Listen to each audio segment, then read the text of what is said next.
Pemirsa, untuk mengetahui lebih lanjut terkait peristiwa tersebut, kami sudah terhubung dengan Direktur Pencegahan dan Pengendalian Penyakit Menular atau P2PM Kementerian Kesehatan, Bapak Imran Pambudi. Selamat pagi, Pak. Salam presisi.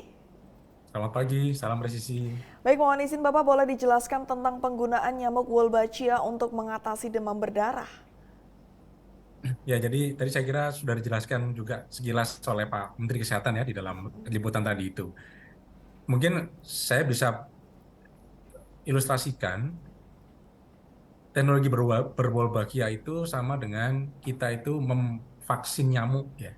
Memvaksin nyamuk agar nyamuk Aedes aegypti sebagai vektor atau pembawa penyakit demam berdarah ini itu mereka tidak bisa lagi menyebarkan.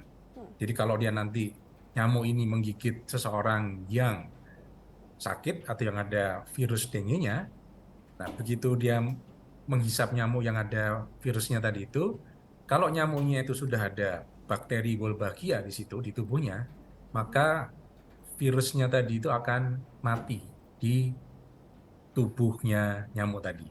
Sehingga kalau nyamuk tadi itu menggigit orang lain, maka nyamuk ini sudah tidak menularkan penyakit demam berdarah tadi. Gampangannya seperti itu, Mbak. Baik Bapak, kemudian apa itu sebenarnya nyamuk Wolbachia tersebut? Apakah nyamuk ini merupakan hasil pembiakan khusus Bapak? Ya, jadi nyamuk Wolbachia ini kan nyamuk yang diinfeksi oleh bakteri Wolbachia. Jadi memang nyamuknya nyamuknya sama, nyamuk Aedes aegypti, cuman dia diinfeksi oleh bakteri Wolbachia. Di mana bakteri Wolbachia itu sendiri adalah bakteri yang normal sebetulnya ada di tubuh serangga. Tetapi memang kita perlu memastikan bahwa nyamuk-nyamuk yang ada ini kita pastikan dia sudah berwolbachia dulu.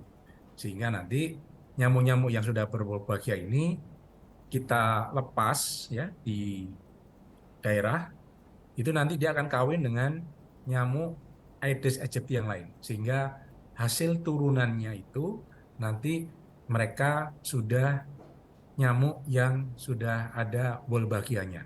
Sehingga mereka tidak mempunyai kemampuan untuk menularkan virus dengue ke orang yang lain. Gitu, Baik, Mbak. kemudian seberapa efektif penggunaan nyamuk Wolbachia dalam mengatasi demam berdarah? Ya. Jadi dari studi yang dilakukan di daerah Yogyakarta, itu pada tahun sekitar 2017 sampai 2019, itu diketahui bahwa bisa menurunkan angka kejadian dan kematian itu sebesar 70%. Jadi cukup efektif ya penggunaannya. Dan tadi kan juga disampaikan bahwa di beberapa negara itu juga sudah digunakan seperti di Brazil, kemudian di Australia, dan juga di Vietnam. Jadi itu juga sudah dilakukan dan mereka mempunyai efek atau bisa membuat kasusnya itu bisa turun di beberapa negara-negara tadi. Demikian, Pak. Baik, kemudian bagaimana untuk sistem pembiakan nyamuk Wolbachia ini yang mungkin dilakukan saat ini bagaimana Bapak? Ya, jadi Wolbachia ini kan tadi butuh ada nyamuk yang sudah terinfeksi tadi ya. Nah, itu memang butuh tempat. Dan saat ini proses produksi nyamuk yang berwolbachia ini masih dilakukan di dua tempat. Pertama di eh, Salatiga, di tempatnya Kementerian Kesehatan. Satu lagi ada satu tempat di Denpasar. Ya. Itu untuk membuat nyamuk-nyamuk yang berwolbachia tadi. Nah, nanti setelah itu telur-telur nyamuk ini kita kirim ke kota-kota, tadi ada 5 kota ya, yang sudah dilakukan yaitu di Semarang, Bontang, dan Kupang. Kemudian 2 kota lainnya lagi yang menyusul adalah Jakarta Barat dan Bandung. Jadi memang harus ada pabriknya dulu gitu ya. Baru nanti pabrik ini menghasilkan nyamuk yang, sorry, pabrik ini menghasilkan telur nyamuk yang sudah berwolbachia. Sehingga nanti kalau menetas nyamuknya sudah ada wolbachianya, itu sudah ada di eh, lapangan tadi. Gitu, Mbak. Baik, kemudian Untuk sosialisasi program ini sudah dilakukan di mana saja, Bapak? Ya, jadi tadi kami melakukan piloting, ya, ada di 5 kota tadi itu, satu Mm-mm. lagi di daerah Bali. Ya, kalau tadi 5 itu kan saya sampaikan tadi Semarang, Bontang, Kupang, terus habis itu kita menyusul yang sekarang sudah sosialisasi awal di Jakarta Barat dan di Bandung. Kemudian ada satu lagi di Bali, ini ada di beberapa kota, di Denpasar, sama di Buleleng serta Jembrana. Gitu. Baik, kemudian bagaimana untuk target ke depannya dalam memberantas demam berdarah?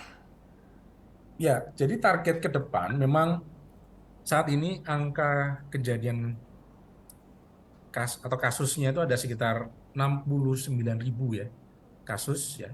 Kemudian kematiannya ada 498 kematian di Indonesia secara keseluruhan. Nah, ini angka 2023 ini sebetulnya sudah menurun lebih dari 50% dibandingkan dengan tahun sebelumnya. Tetapi kita tidak boleh lengah karena ini kan masih ada sisa 3 bulan lagi ya. Dan tadi di eh, reportase tadi kan juga sampaikan sudah mulai turun hujan. Jadi ini perlu kita kita mitigasi adanya hujan itu akan juga biasanya akan terjadi kenaikan kasus. Namun harapan kami ya eh, kasus itu mungkin masih tetap ada, tetapi sudah bisa diminimalkan. Ya. Dan target kami memang tidak ada kematian, karena kematian demam berdarah itu sebetulnya lebih karena keterlambatan diagnosis dan penanganannya. Demikian, Pak. Baik, kemudian terakhir Bapak, himbauan kepada masyarakat memasuki musim hujan dan mengantisipasi demam berdarah. Ya, jadi kalau eh, melihat bahwa demam berdarah itu kan penyakit yang disebabkan oleh vektor ya. Vektornya nyamuk. Jadi memang kita tetap melakukan pemberantasan sarang nyamuk. Nah, di mana ada istilah 3M kan? Kita menguras, menutup, dan melakukan mendaur ulang ya, barang-barang yang ada di lapangan. Kita tidak boleh ada nanti botol yang terbalik sehingga dia apa namanya bisa menjadi penampungan. Kemudian juga yang di rumah-rumah itu biasanya ada dispenser aqua itu juga harus dicek ya. Dan kami sekarang sedang mengkampanyekan namanya 3x10 Mbak. Ya, 3x10 itu begini. Kita lakukan ya setiap hari Minggu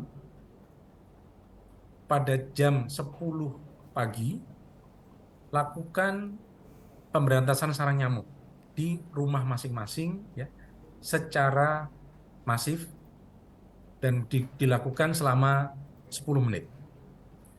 Kegiatan ini dilakukan di masing-masing rumah, terus diulangi minimal 10 minggu berturut-turut. Ya. Itu namanya 3x10. Setiap hari Minggu, lakukan PSN, jam 10 pagi, ya, selama 10 menit, dan lakukan ini kegiatan selama 10 minggu berturut-turut. Tujuannya adalah, kalau 10 minggu berturut-turut kita bisa menghilangkan atau menjamin lingkungan kita tidak ada jentik, maka nyamuknya juga sudah hilang. Itu. Kemudian yang berikutnya adalah kalau ada gejala-gejala demam berdarah seperti panas tinggi, nyeri kepala, gitu ya, nyeri ulu hati, segera dibawa ke Vaskes agar nanti dilakukan pemeriksaan. Kami, Kementerian Kesehatan, sudah membagikan rapid antigen ya, yang bisa mendeteksi secara cepat apakah seseorang itu kena demam berdarah atau tidak. Kalau dia demam berdarah, maka nanti sudah ada protapnya. Nah, itu nanti teman-teman atau masyarakat harus tunduk atau nurut kepada dokter yang ada di vaskes tadi. Supaya nanti terpantau dan kalau ada sesuatu, penanganannya bisa lebih cepat. Saya kira itu, Mbak. Baik, Bapak, terima kasih atas waktunya. Direktur Pencegahan dan Pengendalian Penyakit Menular atau P2PM Kementerian Kesehatan, Bapak Imran Pambudi. Salam presisi.